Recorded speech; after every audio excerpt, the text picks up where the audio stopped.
যে পশ্চিমবাংলায় যবে থেকে বিজেপি এসছে তবে থেকে তৃণমূলের রাজনীতি করাটা সহজ হয়ে গেছে। আমি আপনাদের সবার কাছে আবেদন করবো, দেখুন বলার জন্য তো অনেক কথা বলা যায়, যে কোনো রাজনৈতিক দলের প্রতিনিধি তার নিজের দলকে সবচেয়ে ভালো বলবে।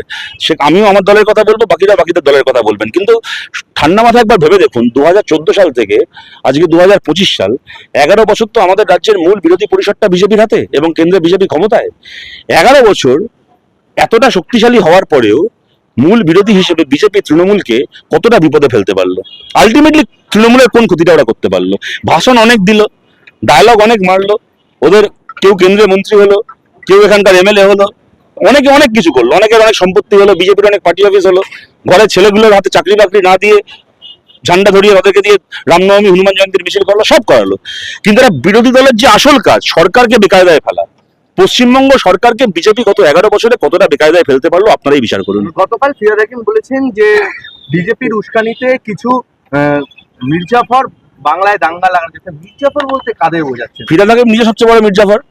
বাংলার মতো একটা মাটি, যে মাটিতে শ্রী রামকৃষ্ণ পরমহংসদেব একটা সময় তিনি ইসলাম দর্শন চর্চা করেছিলেন, আর বাংলার মতো একটা মাটি, যে মাটিতে কাজী নজরুল ইসলাম দাঁড়িয়ে শ্যামাসঙ্গীত রচনা করেছিলেন, সেই মাটিতে দাঁড়িয়ে ফিরোজ হাকিমের মতো মন্ত্রীরা সংবিধান ছুঁয়ে শপথ দিয়ে মন্ত্রী হয়ে তারপরে খিদিরপুরে গিয়ে বলে যারা মুসলমান হয়ে জন্মায়নি তারা সবাই অভাগা, আর তারপর চেতলা এসে দুর্গাপুজো করে বলে দেখো আমি ফিরোজ হাকিম হলে কি হবে, আমি দুর্গাপুজো করছি, অতএব সবাই আমাকে ভোট দাও।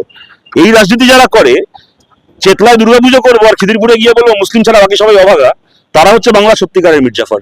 দাদা, অর্জুন সিং বলছে যে মুর্শিদাবাদে যা ঘটনা ঘটছে, আমি বাইরে থেকে হিন্দু নিয়ে আসবো, লোক নিয়ে দেখুন উত্তরপ্রদেশ থেকে লোক আনার বদলে না উনি একা উত্তরপ্রদেশ চলে যান, তাহলে ওনারও শান্তি, উনিও ভালো করে নিজের ভাই দেশওয়ালি ভাইদের সঙ্গে থাকতে পারবেন, আর ভাটপাড়া ব্যারাকপুরটাও কিছুটা শান্ত হবে।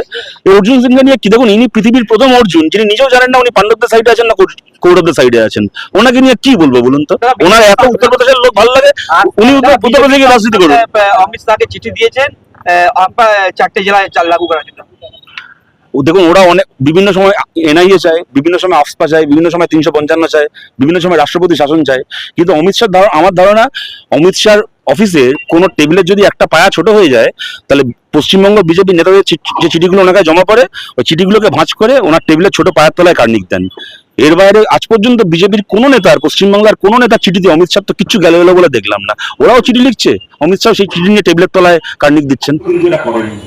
সংখ্যার জোরে এরা এনআরসি করে লোককে দেশ থেকে তাড়ানোর আইন করেছে, নোট বাতিল করে ব্যাংকের লাইনে দাঁড় করানোর আইন করেছে।